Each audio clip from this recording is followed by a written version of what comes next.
Merab, du coup, ça avait été annoncé. Le retour d'O'Malley, du coup, qui a déjà commencé à s'entraîner, mais ça avait été, bon, c'est pas officialisé, mais je pense que ça devrait pas tarder pour le l'UFC 313, 314, c'était mars-avril environ. Ça avait été, Ouais, je le verrais plus sur 314. Parce que 313, on a déjà du coup, on a eu ouais, bah oui, ça a déjà fait. l'officialisation de. Ah d'ailleurs, on pourrait faire un podcast dessus, j'ai envie de réfléchir. On a eu l'officialisation d'Ankalaev Pereira. Je le verrais plus pour Et 314. Eddie Hooker. Et peut-être 314, t'auras un main event Merab O'Malley et en co-main pour la ceinture BMF pour Ayo Holloway. Très, très propre. Ça serait propre de fou. À côté, tu nous fais une carte pas dégueulasse. Franchement, on serait c'est un très bel événement. Finalement, actuellement, il y a que l'UFC 312 qui fait un peu tâche. Malgré le fait qu'il y ait deux combats pour le titre. Mais bon, Ouais. c'est pas les plus excitants.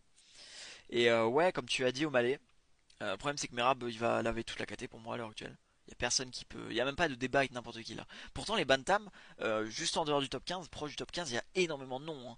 On... Il y a vraiment beaucoup de noms. On parle d'une vraie KT quoi. Mais Merab, j'ai l'impression qu'il y a une dimension dessus tout le monde dans cette KT. Et à l'heure actuelle, pour moi, le seul qu'on pourrait. En tout cas, il y a un combat que j'aimerais vraiment beaucoup voir pour Merab. C'est quelqu'un qui n'est pas Bantam, c'est quelqu'un qui est un flyweight, c'est Pentoja. J'aimerais énormément voir Pentoja monter.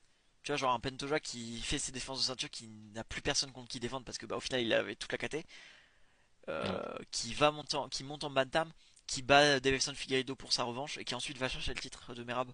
Ou qui va directement chercher le titre de Merab parce qu'en soi, pour ceux qui le savent pas, si O'Malley battait Merab en septembre, le main event de l'UFC 310 devait être devait être de base O'Malley qui défend la ceinture des bantam face à Alexandre Pentoja.